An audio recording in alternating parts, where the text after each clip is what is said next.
इंसान को जो भी मिलता है ना, उसके नसीब का मिलता है, उसकी तकदीर का मिलता है, और जो लिखा होता है उसको वही मिलता है। भले ही वो दुनिया में कुछ भी हासिल कर ले, लेकिन लास्ट में उसको वही दिया जाता है जो उसके लिए लिखा होता है।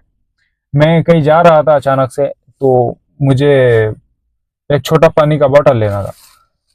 मैं गाड़ी से उतरा और मैं बोला ड्राइवर को कि भाई साहब थोड़ी देर रुकना जरा, मैं पानी का बोतल लेकर आता हूँ, मुझे प्यास लगी थी।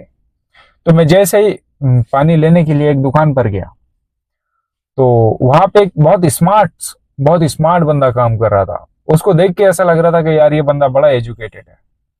तो जैसे ही मैंने उससे पानी लिया और उससे मुलाकात की, तो पता चला यार कि बंदा बड़ा प्यारा है, बहुत अच्छा बंदा है। और मुझे मतलब उसको देख के फील हो गया कि नहीं यार, ये बंदे से मैं बात करूंगा तो मतलब जो मेरी एक्सपेक्टेशन थी उस हिसाब से रहेगा ये बंदा। तो मैंने पानी की बोतल ली और उसके बाद में मैंने उससे पूछा कि भाई क्या बात है, आपका नाम क्या है? तो बोले भाई मेरा नाम ऐसे नाम है मेरा। और मैंने पूछा कब से हो यहाँ पर आप? तो वो बोले कि यार मुझे तो यहाँ पे 3 साल हो गए। मैंने बोला अच्छा 3 साल हो गए। तो मैंने कहा यहाँ पे क्यों काम कर रहे हो? वो एक किराना दुकान में काम कर रहा था। तो बोले यार क्या बताओ मेरी कहानी, मैं बहुत मैंने बोला चल छोड़ो, आपका कुछ पढ़ाई वगैरह किया है आपने? तो बोले हाँ पढ़ाई किया। मैं क्या? बोले मैं पीएचडी हूँ। Oh my God, PhD, PhD holder. मैंने ऐसे सर पकड़ लिया वहां। क्या करूं यार, अभी बोलूं तो क्या बोलूं? बोलने के लिए तो कोई अल्फाज ही नहीं है कि बंदा पीएचडी होल्डर है। लेकिन क्या होता है ना कि जिंदगी कभी कभी इंसान को ऐसे मोड़ पर लाकर खड़ी कर देती है ना, कि वहां से रास्ता मिलना थोड़ा मुश्किल होता है, वहां से निकलना थोड़ा मुश्किल होता है। समझ रहे हो? थोड़ा मुश्किल होता है।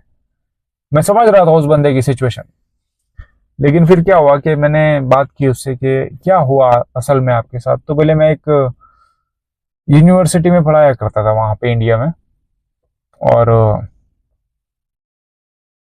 ऐसे ही ऑफर आया मेरे पास किसी रिलेटिव के जरिए से, कोई रिश्तेदार थे कि भाई बहुत अच्छा ऑफर है, आपको बड़ी बड़ी पोस्ट मिलने वाली है, आप जाओ ट्राई करो देखो। तो वो आजाद वीजा लेकर आए थे यहाँ पर। बंदा आजाद वीजा लेकर आया था, मतलब जिसने उसको आजाद, सऊदी से आजाद वीजा मिलता है ना, तो आजाद वीजा के ऊपर क्या रहता है कि बता भाई आप यहाँ पर आओ और आपके हिसाब से काम देखकर आप काम कर सकते हो। लेकिन वो बंदा जब आया तो उसको बोला गया था कि भाई आपको वहां पे टीचिंग करना है, वो देश में जाकर आपको टीचिंग करना है, ये वो सब कुछ बोला गया। बट वो जब यहाँ पर आया ना, तो वो अपनी पहली बात तो जॉब को रिजाइन करके आया। इंडिया में जो वो जॉब करता था उसको रिजाइन कर दिया उसने। और यहाँ पर जब आके देखा तो मतलब जो उसको बोला गया था वैसा कुछ भी नहीं था। मतलब कि हाँ, फिर उसको अब वो परेशान हो गया। वो 6 महीने तक अपने रूम पर बैठा रहा। 6 महीने तक वो अपने रूम पर बैठा रहा, और 6 महीने के बाद उसने सोचा कि अब मैं क्या करूँ। पीएचडी होल्डर है यार, पीएचडी होल्डर बंदा है, पीएचडी की स्टडी की हुई है। तो फिर बोले मैं काम ढूंढने लगा कि कोई मुझे काम देगा क्या, कोई मुझे काम देगा क्या। तो फिर उसको कोई एक किराना दुकान वाला बंदा था, जिसे यहाँ पे बखाला कहते हैं, वो बंदे ने उससे कहा कि हाँ चलो मैं आपको देता हूँ तकरीबन एकदम मिनिमम सैलरी यार, जो एक लेबर की सैलरी होती है ना, लेबर से भी कम सैलरी। लेकिन बंदा मजबूर था, क्योंकि वो बहुत ज्यादा पैसे देकर किसी को पैसे दिया था और तब यहाँ पर आया था, और 6 महीने अपने रूम पर बैठा रहा, और उसके बाद उसको एक बखाले में काम मिला। तो देखकर बड़ा अफसोस हुआ। और अफसोस ये भी हुआ कि यार देखो, किस्मत इंसान को कहाँ से कहाँ लेकर आती है। और जबकि वो एक बड़ी पोस्ट का बंदा है, लेकिन यहाँ पे एक बखाले में काम कर रहा है। इसके अपोजिट मेरी एक और बंदे से मुलाकात हुई जो सिर्फ 10th पास है। वो सिर्फ 10th पास है, लेकिन वो किसी बड़ी कंपनी में बड़ी पोस्ट पर है। तो वहां भी उसको भी देखकर मैंने सोचा कि देखो, सब कुछ किस्मत का खेल है, मुकद्दर का खेल है, कि भाई जो आपका लिखा है जैसा है आपको वैसा मिलेगा। लेकिन मैं बताना ये चाह रहा हूँ कि जो लोग आजाद वीजा लेकर आते हैं ना, तो उन्होंने पहले जो है ना अपने काम का बंदोबस्त करना चाहिए, काम की पूरी फील्डिंग लगानी चाहिए पहले, कि भाई मैं कहाँ जाने वाला हूँ, किसके रेफरेंस से जाने वाला हूँ, वहां पे क्या काम है, कैसा काम है, ये सब कुछ जो है ना पहले वो लो, इसके बारे में पूरी इंफॉर्मेशन निकालो, उसके बाद में आप आना यहाँ पर। अगर आप डायरेक्ट कोई वीजा लेकर आते हो बिना एनी रेफरेंस के, कि आपका काम पक्का नहीं है, कहीं पर आपको पता नहीं है कि भाई मेरा यहाँ पे काम रहेगा, और आप आ जाते हो, तो फिर आप यहाँ पे ज्यादा परेशान हो जाओगे। आपको पता नहीं चलेगा कि आपका वक्त कैसे गुजर रहा है यहाँ पे। यहाँ पे महीने के एक्सपेंसेस बहुत ज्यादा होते हैं। जब आपका काम नहीं है तो आपको एक्सपेंसेस पता चलेंगे कि कितने होते हैं।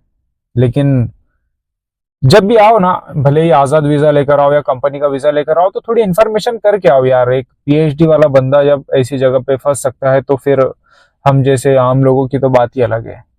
तो हमेशा क्या करो, इन्फॉर्मेशन निकालो हर चीज की। कि भले ही आप आजाद वीजा ले रहे हो ना, तो आजाद वीजा में भी क्या होता है कि आप काम की फील्डिंग लगाओ पहले, वरना आप आकर बैठे रहोगे तो कोई फायदा नहीं है उससे। समझ रहे?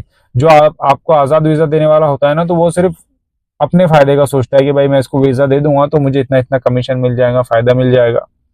बस ये वो सोचेगा। वो आपके बारे में नहीं सोचेगा कि भाई ये बंदे को काम भी चाहिए, ये बंदे का मुझे कुछ इसको सैलरी भी चाहिए, ये बंदा कमाने के लिए आया है।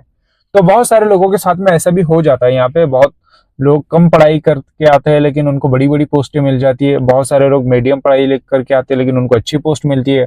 बहुत सारे लोग पीएचडी होल्डर आते हैं लेकिन रॉन्ग नंबर लग जाता है, गलत रास्ते पे आ जाते हैं। तो इसमें क्या कमी है कि इन्फॉर्मेशन की कमी है। इनके कोई जान पहचान में अच्छे लोग होने चाहिए। नहीं है तो भाई भेजो ना वीजा, आपका जो भी वीजा है भेज के देखो कि भाई वीजा कैसा है क्या है। समझ रहे हो? तो वो बंदे से मिलके मुझे बड़ा अफसोस हुआ कि नहीं यार, अभी पता नहीं वो बंदे का क्या हाल चाल है। अभी जस्ट मैं मिला हूँ, इससे पहले भी मैं किसी एक पीएचडी वाले से मिला था, तो वो बंदा एकदम बढ़िया है, अभी उसका सब कुछ सही चल रहा है। लेकिन ये बंदा मुझे बड़ा अजीब लगा है। तो मैं इसीलिए कहने के लिए आया हूँ कि भाई जब आप आजाद वीजा लेकर आते हो ना, तो आपको क्या करना चाहिए, आपको क्या करना चाहिए, उसकी इन्फॉर्मेशन लो कि भाई मुझे कहाँ पर काम है, क्या है, पूरी फील्डिंग लगाओ। जब आपको फील्डिंग आपकी लगी रहेगी तो आपको मुश्किल नहीं होगा। आप आओ और डायरेक्ट अपनी ड्यूटी को ज्वाइन करो। लेकिन अगर आपका कोई कनेक्शन नहीं है तो आप सालों साल भी बैठे रहेंगे ना, तो आपको कोई काम नहीं देगा। बहुत मुश्किल होता है, क्योंकि आपका रेफरेंस होना बहुत जरूरी है, आपको एक्सपीरियंस होना बहुत जरूरी है। अगर आपको आपकी फील्ड में ज्यादा एक्सपीरियंस है तो आप बिना डिग्री के भी अच्छे पैसे कमा सकते हो।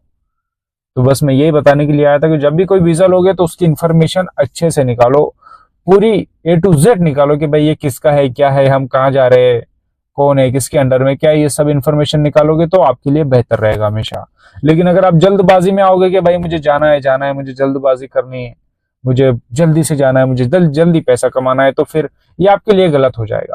क्योंकि बहुत सारे ऐसे लोग यहाँ पे मिलते हैं जो रॉन्ग नंबर लगा देते हैं, जल्दबाजी में आने के चक्कर में गलत रास्ते पे आ जाते हैं। तो ये बातों को हमेशा ख्याल रखो, इसीलिए मैंने ये वीडियो बनाया। ठीक है, तो फिर हम मिलेंगे किसी और वीडियो में किसी और टॉपिक के साथ में। तब तक के लिए अल्लाह हाफिज।